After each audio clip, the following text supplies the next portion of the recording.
سبحان اللہ لا الہ الا اللہ واللہ اکبر سبحان اللہ والحمد للہ ولا الہ الا اللہ واللہ اکبر سبحان اللہ والحمد للہ ولا الہ الا اللہ واللہ اکبر نحمدہ ونصلی علی رسولہ الکریم اما بعد قال اللہ تعالی فی قرآن مجید اعوذ باللہ من الشیطان الرجیم بسم اللہ الرحمن الرحیم ان اللہ وملائکتہ یصلون علی النبی یا ایھا الذین آمنوا صلوا علیہ وسلموا تسلیما اللہم صلی علی سیدنا مولانا محمد وعلی معدن الجود والکرم اللہم صلی علی سیدنا مولانا محمد وعلی الف مرہ اللہم صلی علی سیدنا مولانا محمد وعلی صحبہ بارک وسلم دائما ابدا کثیرا کثیرا اما بعد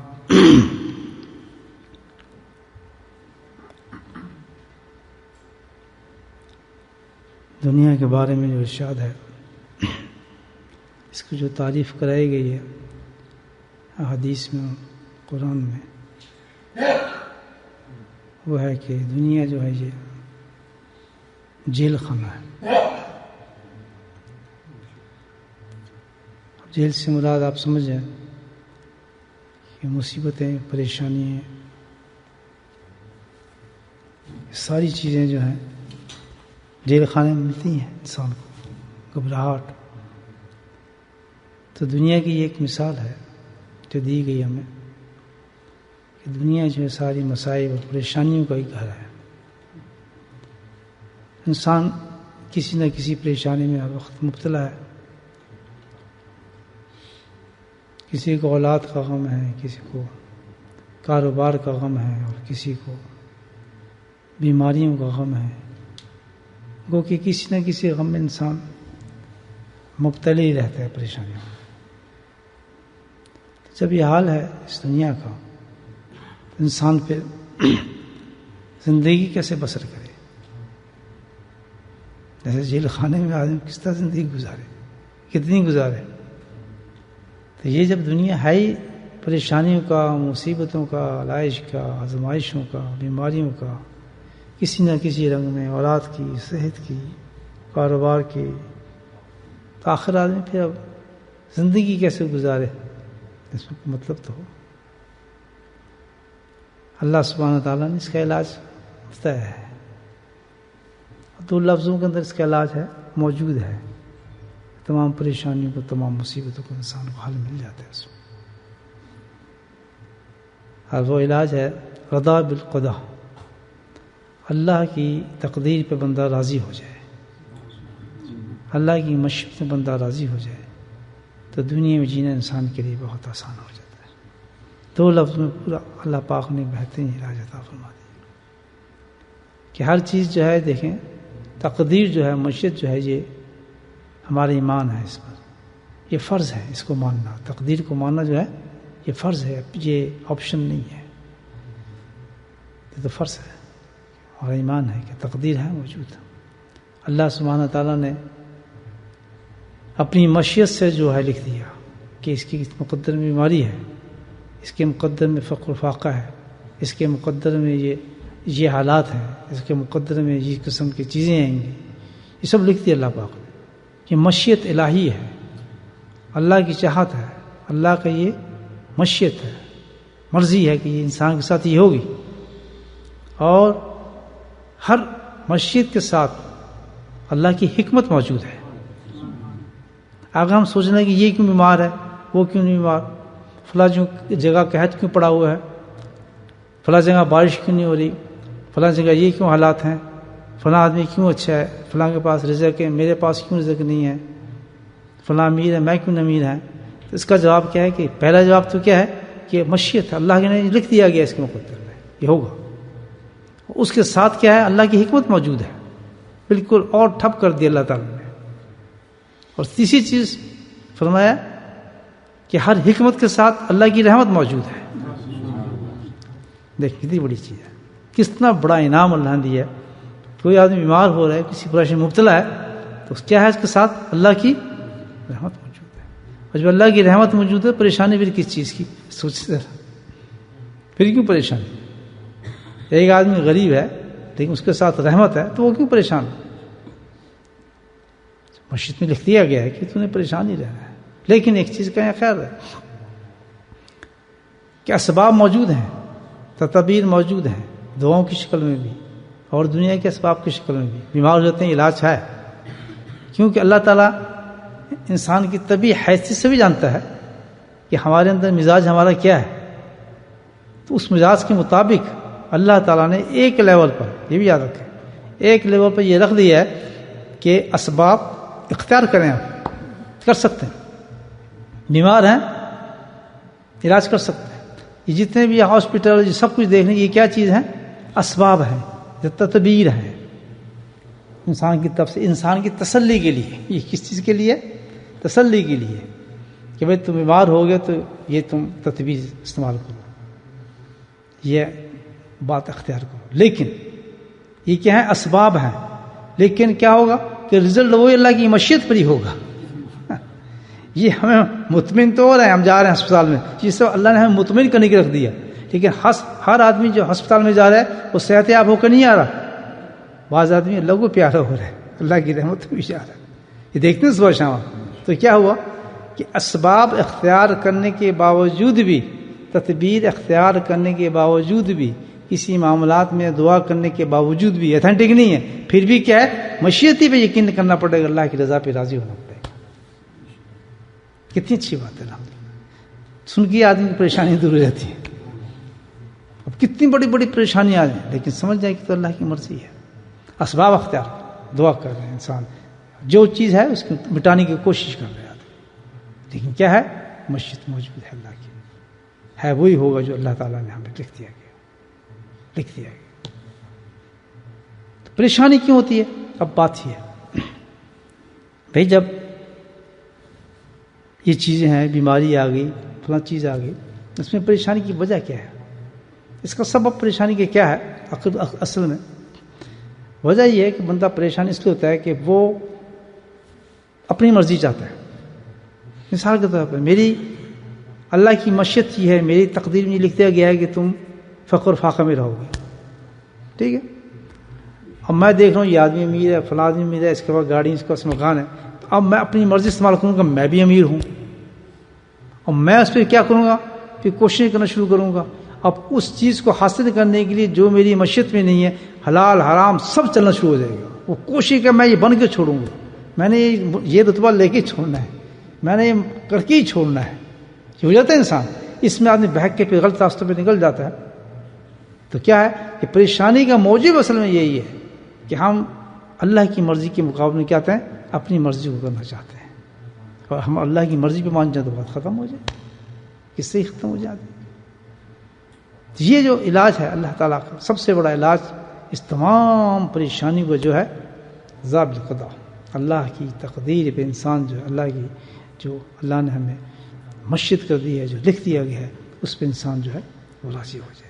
جب اللہ کی دی ہوئی چیز پہ انسان راضی ہو جائے گا، مطمئن ہو جائے گا کہ اللہ کے نہیں تو بھئی ہماری قسمت میں لکھ دیا گیا ہے، اور تدبیر اختیار کرنے کے بعد بھی رزلٹ پہ نہیں بلکہ اللہ کی مشیت پہ یقین رکھے گا کہ جیسے زندگی ہو رہی ہے اس پہ وہ راضی رہے گا. اللہ کی معاملات میں اپنی مرضی کو اللہ کی مرضی میں شامل کرے گا، تو الحمدللہ وہ ساری پریشانی جو اس کی ختم ہو جائیں گی اور راحت بن جائے گی. یہ بزرگ تھے. اور اس میں ایک اور چیز بھی بات، جو بزرگ تھے وہاں فرق بہت زبردست، اس شہر کے اندر فاقہ پڑا اور کوئی فقر فاقہ ہو گیا، مطلب جس طرح ہوتا ہے نا، کیا کہتے ہیں اس کو، سالویشن.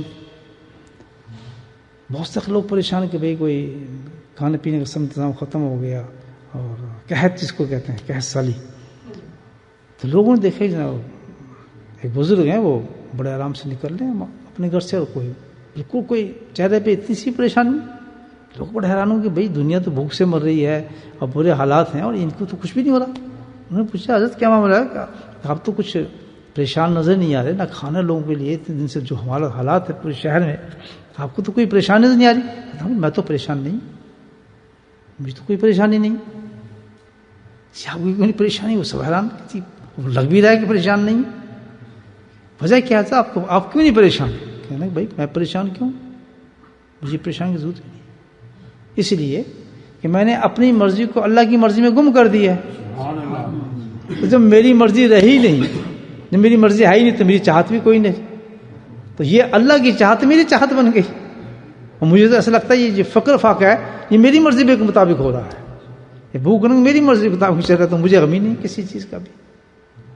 تو اتنی سی بات ہے، جب انسان کسی حالات میں موجود ہو جائے، کسی حالات میں چلا جائے، تو بجائے اس کی ٹکریں مارنے لگے اور چیخ پکار شروع کرے، بلکہ کیا کرے؟ اللہ کی طرف رجوع کر لے کہ اللہ تعالیٰ رضا بالقضاء۔ جیسے بزرگ کی میں نے آپ کو مثال دی، اس میں وہ دوسرے لوگ تھے، فرق کیا تھا ان لوگوں میں اور بزرگوں میں؟ اللہ والے بھی وہ انسان تھے، وہ بھی انسان تھے، وہ بھی اس دنیا میں تھے، لیکن دوسرے انسان پریشان تھے، وہ پریشان نہیں تھے۔ وجہ صرف یہ تھی کہ انہوں نے اس خزانے کو حاصل کیا تھا کہ کس طریقے سے رضا بالقضاء تک انسان مقام پہنچے۔ ہم سن تو لیتے ہیں کہ بھئی اس کا علاج ہے، لیکن کبھی ہم اس کو استعمال نہیں کرتے، اس تک پہنچتے نہیں ہیں۔ اللہ سبحانہ تعالیٰ جو خزانے ہمیں قرآن کے اندر حدیث کے اندر ہمیں دیے ہیں، اس تک ہم پہنچتے نہیں، عمل پہ نہیں لاتے، پریشان مبتلا ہو جائیں گے۔ آپ یہ سوچیں تو کیوں نہ بھائی ہم اس طرف جائیں، اس پوزیشن کو، اس حالت کو حاصل کریں، رضا بالقضاء۔ کیونکہ دنیا میں پتہ ہے کتنا ہم نے رہنا ہے، ابھی 20 سال اور رہنا ہے، 10 سال، کیا کیا حادثات ہیں، کیا کیا چیزیں ہیں، کیا کیا معاملات انسان کے ساتھ ہیں، کہ کیوں نہ انسان پرسکون زندگی گزارے اللہ کے ساتھ راضی ہو کر۔ تو اس کے لیے صرف یہ ہے کہ انسان کو اس میں محنت کرنی پڑتی ہے، اور یہ جو محنت ہے، یہ جو مقامات جو ہیں، جیسے میں نے آپ کو ان بزرگ کی مثال آپ کو دی ہے، یہ مقامات جو ہیں وہ انسان کو محنت سے ملتے ہیں۔ اس طرف چلے انسان، کوشش کرے، بجائے اس طرف جانے کی کہ غلط راستوں پہ نکل جائے، اور ملنا پھر بھی وہی ہے جو اللہ نے مقدر میں لکھ دیا، ملنا پھر بھی وہی ہے، مقام پھر وہی ہے۔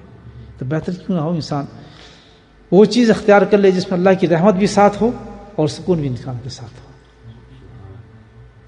کوئی ضرورت نہیں کہ پریشان ہو، نیند نہیں آ رہی، فلاں نہیں ہو رہا، ایسا نہیں ہو رہا، یہ بیماری کیوں، فلاں۔ کہتا اللہ نے یہ دیا، الحمدللہ، ٹھیک، ختم، علاج ہی اس کا، یہ اس کا علاج ہی یہ سمجھو کہ اس کا علاج کچھ تدابیر اختیار کرنے سے ہوگا نہیں، پھر بھی تدابیر اختیار کروں گا، دوائیں کھاؤں گا، پھر وہیں آ جاؤں گا، جو مرض ہے پھر وہیں آ جاؤں گا۔ بہرحال وہ تو ہماری تسلی کے لیے اللہ نے اسباب رکھ دی ہے، لیکن اسباب کبھی بھی حل نہیں کرتے مسئلے، یاد رکھ، اسباب سے مسئلہ حل نہیں ہوگا کوئی بھی۔ وجہ یہ ہے کہ تاکہ انسان کا جو یقین ہے اللہ پہ جائے، اس چیز کو انسان حاصل کرے، اور جس سے تعلق کس سے انسان کی باطن سے ہے۔ جب انسان اپنی باطن کی محنت کرتا ہے، صفائی کرتا ہے، تو الحمدللہ اس کو جینا آ جاتا ہے اس دنیا کے اندر۔ اس کے لیے پھر یہ دنیا جو ہے وہ جیل خانہ نہیں ہوتی، جتنی بھی اس کی زندگی گزری وہ ایک ایسی عجیب عبادت میں گزرے گی، بڑی عجیب عادت ہے اللہ کی بات پہ راضی ہو جانا، یہ بہت ہی عجیب عادت ہے۔ شادی ہو گئی، بیوی مل گئی، دو راستے اس میں نکلتے ہیں، ایک طلاق کا اور ایک زندگی ساتھ گزارنے کا۔ یہ مثال دے رہا ہوں آپ کو، جو ایک معاشرے کی مثال ہے، دو راستے نکلتے ہیں اس میں۔ اب کیا ہوا کہ جو لوگ گھبرا گئے، ظاہر ہے ایک جب دو چیزیں ملتی ہیں تو آوازیں تو نکلتی ہیں نا آپس میں، جو اس آواز سے گھبرا گئے اور الحمدللہ فوراً ہو گئے، ان کے لیے تو پھر انہوں نے راستہ بنا دیا کہ جاؤ بھائی طلاق دو، جاؤ جان چھوڑو، قسم کھلاؤ۔ اور جنہوں نے الحمدللہ ایسی دنیا موجود ہیں لوگ بڑے بڑے اللہ والے ہم دیکھے، اور جنہوں نے کہا کہ نہیں، کیونکہ اللہ کی مشیت سے مجھے تحفہ ملا ہے، اللہ کی مشیت سے یہ چیز ملی ہے، اللہ نے دی ہے، تو اس تحفے کو زندگی بھر نبھاؤں گا، کیونکہ اس میں رحمت اللہ تعالیٰ کی موجود ہے۔ لیکن نبھائے، اس کو نبھانے گے تو اس کے ساتھ پھر اس کی ہر چیز کو برداشت کریں، اس کے ساتھ یہ نہ ہو کہ نبھانا یہ نہیں ہوتا کہ آپ لڑائی بھی کر رہے ہیں، مکے بھی مار رہے ہیں، دانت بھی توڑ رہے ہیں اور دھکے بھی دے رہے ہیں، اس کے ساتھ برا سلوک بھی کر رہے ہیں، کہتے ہیں نبھا رہا ہوں میں، تو نبھانا نہ ہو، بلکہ اس کا اتنا خیال رکھے، اس کی زیادتیوں کی اتنا پسند کرے۔ ایک مثال ذہن میں آ گئی، اتنا پسند کرے یہ سوچتے ہوئے کہ یہ اللہ نے مجھے دیا ہے، اللہ عطا کری دی ہوئی چیز ہے، اس کی جتنی چاہے میں خدمت کر لوں یہ مجھے اللہ کے قریب کر دے گی، یہ عورت ہر اس ترکیب کو آپ دیکھ لیں۔ حضرت ایوب علیہ السلام کا قصہ دیکھ لیں آپ، کیڑا نیچے گرتا تھا وہ اپنے جسم پہ اوپر رکھتے تھے، ہے نا ایسا مثال؟ جسم کے اوپر کیڑا جو ان کے گوشت کو کھاتا تھا وہ اگر نیچے گر جاتا تھا اس کو اٹھا کے اوپر رکھتے تھے. یہ کون سا مقام تھا؟ رضا بالقضا. اس کو معلوم تھا کہ یہ مشیت الہی ہے یہ چیز، اور جب یہ مجھے پوزیشن یہ حالت دے دی گئی ہے تو پھر میں اس حالت میں انجوائے کیوں نہ کروں. جب وہ اللہ کی مرضی کے ساتھ راضی ہو جاتا ہے تو اس کو کیا ہوتا ہے؟ اس میں لطف آنے لگتا ہے. مثال میں آپ کو اس کو دیتا ہوں، بڑی اچھی مثال. انجیکشن لگواتے ہیں نا ہم، یہ انجیکشن سوئی جو جاتی ہے، کتنی بڑی سوئی ہوتی ہے؟ کبھی لگوایا آپ نے؟ اتنی بڑی تو ہوتی ہوگی کم سے. لوگ تو بھاگ جاتے ہیں دیکھ کے سوئی. میں تو ادھر کر لیتا ہوں کہ آپ کام کریں، یہ میرا ہاتھ ہے. کیونکہ کوئی آدمی اچھا خاصا اور آپ سوئی لگا دے. مثال کے طور پر آپ بیٹھے ہو پیچھے آپ کو سوئی مارے تو بچپن میں کسی صحبت تربیت سے کوئی اگر لفظ منہ کے اندر ہوں گے تو وہ نکل آئیں گے آپ بدتمیزی کے، بے ساختہ. بچپن میں کوئی لفظ یاد کیے ہوتے ہیں نا انسان نے، پھر اس کو جب سوئی ایک دم لگتی ہے وہ ایک دم وہ لفظ نکال ہی دیتا ہے کہ جو کچھ ہو جائے. مسجد میں بیٹھا ہو یا کہیں بیٹھا ہو، یاد تھی بچپن جو لفظ اس کو کنٹرول نہیں رہتا کہ بھائی کیوں سوئی لگا دی مجھے، ہے نا ایسے. اچھا ابھی آ رہا ہے نا حج کا زمانہ، مثال دے رہا ہوں، کیسے باغ کے لوگ ڈاکٹروں کو تلاش کریں گے اور خود سوئیں لے کے آئیں گے، خود ٹیکے لے کے آئیں گے اور منتیں کریں گے یہ 30 پاؤنڈ بھی لیں 40 پاؤنڈ لیں، یہ ذرا سوئی تو ٹھوک دیں گے مجھے. یہ کیا بات ہے؟ اس میں کیسے راحت بن گئی؟ یہ مثال میں سے بتا رہا ہوں. اتنی بڑی سوئی ہے، پیسے دے رہے ہیں، لالچ کر رہے ہیں، ہائی بھی کر رہے ہیں اور سوئی لگا رہے ہیں. دیکھیں کتنی عجیب بات ہے. اور ایک سوئی لگ جائے تو اس پہ آپ ماردار شروع کر دیں، تھپڑ تو ضرور رسید کر دیں. تم اس کیوں مجھے سوئی ماری؟ دونوں کتنا فرق ہو گیا.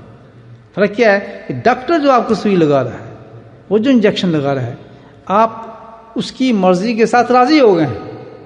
آپ نے رضا بالقضا پہ آ گئے کہ یہ ڈاکٹر کی مرضی کے ساتھ متفق ہو گئے کہ لے تو لگا ٹیکا جو کچھ لگانا ہے. اب تکلیف وہی ہو رہی ہے آپ کو، اور اس کے ساتھ کیا ہے؟ دیکھیں دوسرا فلسفہ میں نے آپ بتایا، آپ کو یہ پتا ہے کہ یہ تکلیف جو مجھے ہو رہی ہے حقیقت میں، اب حکمت آ گئی. اس میں حکمت دیکھیں، جس طرح اللہ کی چیز میں حکمت ہے، اس کی حکمت آ رہا ہوں. اب آپ کے ذہن میں حکمت کیا آئے گی کہ یہ جو اب سوئی جو میرے اندر لگ رہی ہے دراصل کا اس کی حکمت ہے کوئی، اور حکمت اس کی بڑی یہ ہے کہ یہ اللہ کی رحمت. اس میں حکمت کیا ہے اس ٹیکے کے اندر کہ یہ مجھے فائدہ دے گا at the end of the time. اس سے میری بیماری رکے گی، میری پریشانی رکے گی، اور یہ مجھے فائدہ دے گا، یہ میرے فائدے کی چیز ہے. جیسے اللہ تعالیٰ کہتا ہے کہ میں کوئی بیماری دیتا ہوں، پیش دیتا ہوں، اس میں میری حکمت ہے، اور حکمت کے ساتھ کیا ہے؟ رحمت ہے.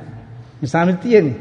اسی طرح جو انجیکشن جو آپ برداشت کر رہے ہیں، تکلیف برداشت کر رہے ہیں، اس لیے وہ اس لیے نہیں کرے کہ لطف آ رہا ہے، لیکن وہ تکلیف لطف اس لیے بن گئی کہ آپ کو اس میں اپنا فیوچر کا فائدہ نظر آ رہا ہے، آپ کو اس میں راحت نظر ہوتی. تو اس تکلیف کو آپ خوشی کے ساتھ برداشت کر جائیں گے کہ کیونکہ آخر میں آپ کو اس کے ساتھ راحت ملے گی، ہے نا؟ ایسے کر گیا آپ راحت برداشت. تو یہی چیز اللہ تعالیٰ کی ہر تکلیف کے ساتھ ہے، ہر تکلیف کے ساتھ. ہاں ہوئی کس کو تلاش تو نہیں ہو جائے گا. کیا ہے اس میں انسان لطف لینا، جب راضی ہو جاتا اللہ کے ساتھ انجیکشن کی طرح، اللہ تعالیٰ یہ تکلیف تو مجھے راحت ہی پہنچائے گی، بہت زیادہ بہت مزہ دے گی، کیونکہ مجھے پتہ ہے میرے اس میں سکون ہوگا، کیونکہ یہ چیز تو جو لکھی ہے تیری حکمت کے ساتھ اور حکمت رحمت ہے، تو اس میں مجھے پریشان ہونے کی کوئی بات نہیں. آج یہ حادثہ میرے ساتھ ہو گیا، کل مجھے اس کا رزلٹ ملیں گے کہ میرے لیے کتنا فائدہ مند ہے. میں اس کی کھوج نہیں کر سکتا، وہ تیری کتابوں میں لکھا گیا ہے، لیکن میرا ایمان اس چیز پر ہے کہ اللہ تیری طرف سے جو آئے گا وہ رحمت ہی رحمت ہوگی، سزا کبھی نہیں ہو سکتی.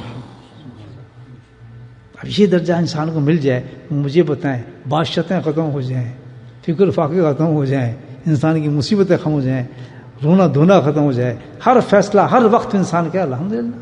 نوکری پہ گیا اس نے یاد آپ کی چھٹی ہوگی بھاگ جائیں، وہ رونا پیٹنا مت گیا، وہ کم چلا گیا جی، اور ہن کی ہوئے گا، بس ہے ہوتا ہے نا. بھائی میں تو صبح کام پہ گیا تھا، اس نے نکال دیا نوکری سے، او یہ ہو گیا، میں تو اچھا خاصا، ابھی تو میرا اتنا کام باقی ہے اور آج ہی میری نوکری ختم ہو گئی. اگر رضا بالقضا ہو، سبحان اللہ، کسی بڑی چیز سے اللہ نے مجھے بچایا، اللہ کی رحمت آنے والے چو آرام سے سوئیں، جب ملے گا تو ملے گا. تلاش جاری، تدبیر جاری، وہ بھی اللہ کی مشیت پہ ہوگا، اس کا رزلٹ بھی نہ ملے اور ملے. تو یہ زندگی کیسے حاصل ہو؟ بات تو یہاں ختم ہوتی ہے. جو بات میرا کرنے کا مقصد یہ ہے کہ ہم اس چیز میں مبتلا ہیں، یہ مرض ہے، اس مرض کو کیسے نکالیں؟ زندگی گزر گئی ان پریشانیوں کے اندر، دوائیں کھا کے اور تھیلے پکڑے پڑے، ڈپریشن ہو گیا اور پتہ نہیں کیا کچھ، یہ سب کچھ چلتے. بھائی ایک ہی چیز ہے اس کے لیے کہ اپنی باطن پہ محنت کریں، آپ اس دل کی دنیا کو بنائیں. جب دل بن گیا انسان کا، الحمدللہ دل بن گیا، معمولی چیز سے نہیں بنتا، اس پہ محنت کرنی پڑتی ہے. جو سباق آپ کو آپ کا شیخ دے، الحمدللہ 3 چیزیں ہیں شیخ کے ساتھ یاد رکھیں. اب یہ میں تصوف کی طرف آ رہا ہوں، اس علاج کو بتا رہا ہوں، بتا دوں علاج بھی سن لینا. اس کا علاج یہ ہے کہ کثرت محنت، بڑی عجیب محنت ہے اس کے اندر. یاد رکھیں، کسی اللہ والے کو تلاش کیا جائے، کسی ڈاکٹر کو تلاش کیا جائے، جی پی بنایا جائے جو آپ کے اندر کی دنیا کو پہچانے جانے. اور یہ جی پی فار لائف ہوتا ہے، آپ اس کو چینج نہیں کر سکتے. ویسے بھی ایک اخلاقی چیز سے جو عام جی پی ہوتا ہے اس کو ہم چینج نہیں کرتے. پیچھے کوئی بدتمیزی کرتا رہے، آج ہمارے 15 سال ہو گئے وہی جی پی، حالانکہ بدتمیزی چلتی رہتی ہیں لیکن چھوڑنے کو دل نہیں کرتا. تو یہ جو اللہ والا جو ہوتا ہے یہ تو پرماننٹ جی پی ہوتا ہے، یہ سمجھنے کے یہ فائنل ہے. کیوں؟ اب یہ ہم علاج کر رہے ہیں کہ پہلے بھی اس وقت تو یقین کریں کہ مشیت یہی تھی کہ یہ آدمی میرا شیخ بنے گا، بس پھر قسم کہ میں اپنی مرضی سے نہیں ہے کیا یہ آدمی میرا. اب اس میں رکاوٹیں آ رہی ہیں. یہ ایک میں آپ کو اصل بتا رہا ہوں چیز، بڑی بھی رکاوٹیں آئیں گی، امتحان آئیں گے، وساوس آئیں گے، سب کچھ آئیں گے، لیکن آپ بچیں گے کس نیت سے کہ یہ اللہ کی دی ہوئی چیز ہے تو مجھے ضرورت نہیں چینج کرنے کی. وہ ہے تو شیطان ہے، یہ تو بدعتی ہے، یہ تو کافر ہے، یہ تو فلاں ہے، اس کی طرف پھنس گئے ہو، یہ فلاں کر دے گے. اب آپ کا کیا کام ہے کہ یہ دنیا کہہ رہی ہے اور اللہ نے کچھ اور کہا ہے. ان کو وہ نظر آ رہا ہے، اللہ جانتا ہے کہ ہے کیا چیز. اللہ کی چیز کیوں چھپی ہوئی ہے؟ وہ حکمت پر ہے. اس چیز کی حکمت کب ظاہر ہو گئی؟ اللہ جب جانے. اب یہ میں تصوف کی تھوڑا سا بات سمجھ آ گئی. اس لیے اس لائن کے اندر 3 چیزیں بتائی گئی ہیں تصوف کے اندر. یہ باطن کی صفائی کی محنت کے لیے بتا رہا ہوں. آپ یہ باطن کا صاف کرنا چاہتے ہیں، کس لیے؟ رضا بالقضاء کی منزل ہمیں حاصل ہو جائے، تمام پریشانیوں سے فارغ ہو کر زندگی بہترین بادشاہوں والی زندگی گزاریں، ہر تکلیف کو سینے کے ساتھ لگائیں کہ اللہ کی طرف سے آ رہا ہے الحمدللہ. یہ کیفیت بن جاتی ہے انسان کی، اس بزرگی بتائی. اس میں ریا نہیں تھی، خود بخود ہوتا ہے، پریشان سے نکل جاتا ہے.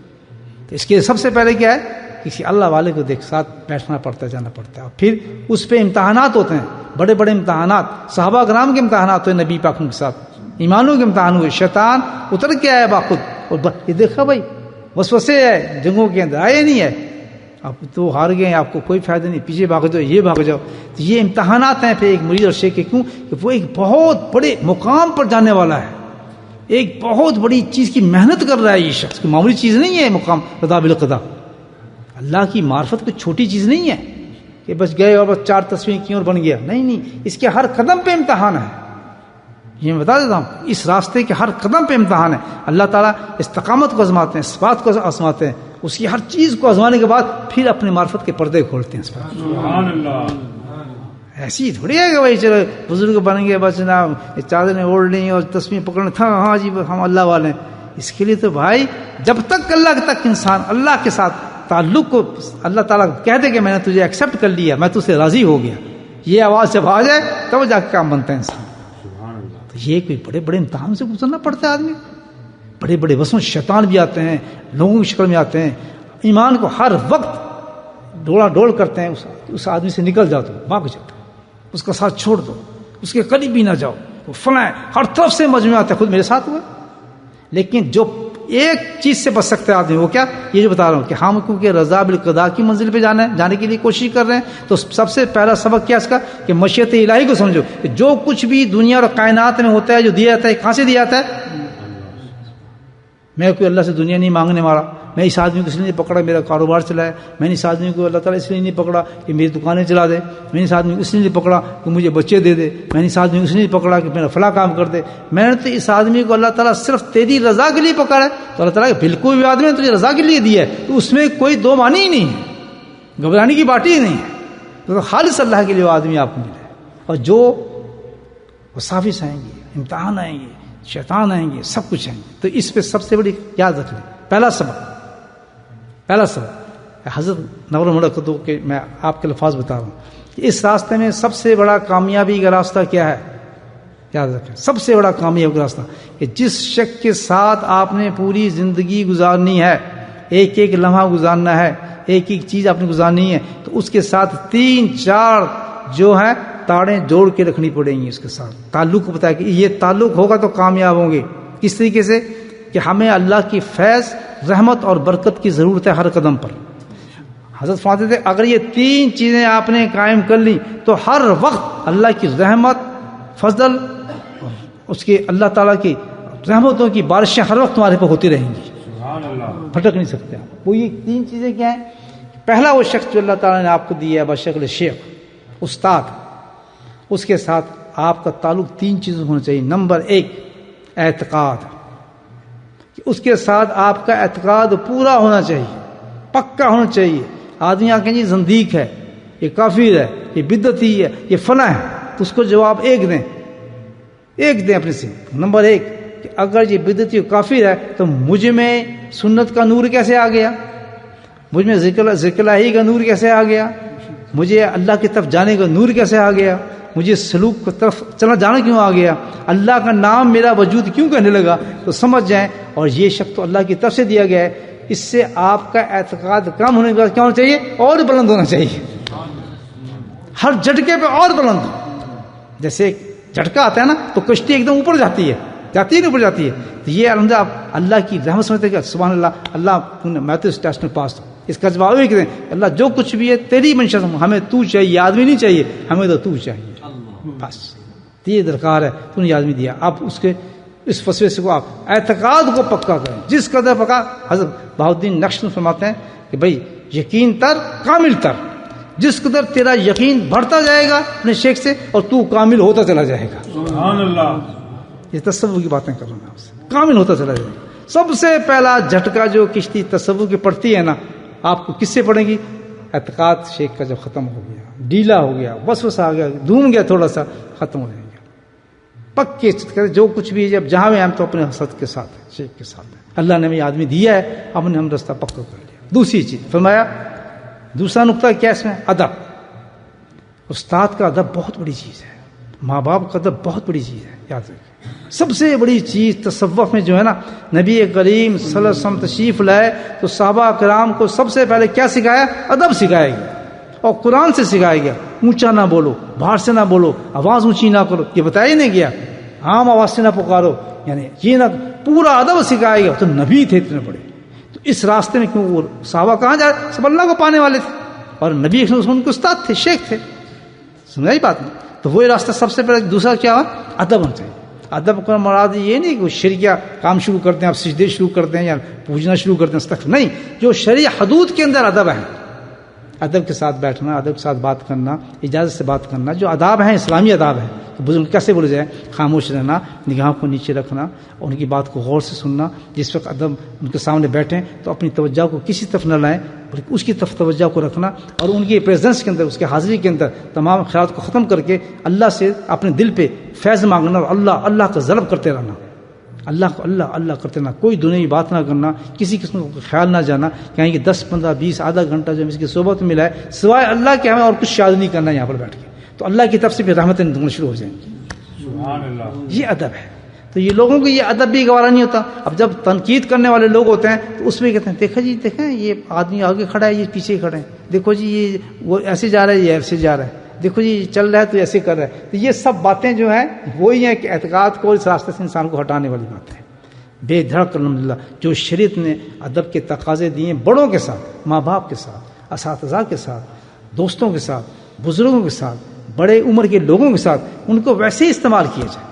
اسی طرح ادب جو ہے شیخ کا ادب دیا گیا ہے کہ شیخ کے ساتھ جو ہے وہ آپ کو بہت بڑی شخصیت ہے, جو آپ کے ساتھ اللہ کے ساتھ تعلق جوڑے ہوئے, تو اس کے ساتھ آپ وہ ڈیمانڈ نہیں کرے گا. اگر کوئی شخص خود ڈیمانڈ کر رہا ہے میرے آگے ایسے کھڑا ہو, میرے آگے جھک جاؤ, میری جوتی اٹھاؤ, میں جب آؤں تو نیچے ہو جاؤ, تو کہیں یہ تو ادب نہیں ہے, یہ تو شرک والی باتیں ہوں گی. کوئی شیخ جو اللہ والا ہوگا وہ تو یہ گوارا ہی نہیں کرتا کہ کوئی میری خدمت کرے. یہ میں آپ کو حقیقت دل سے وہ کبھی نہیں کرے. اس پہ بار بنتا ہے کہ آج یہ جوتی میری اٹھا رہا ہے, میں اس قابل نہیں ہوں, کل میں اس کا جواب اللہ کو دوں گا کیا. بوجھ اس کے بہت ناگوار گزرتا ہے, پسند نہیں اس کو یہ چیزیں ہوتی.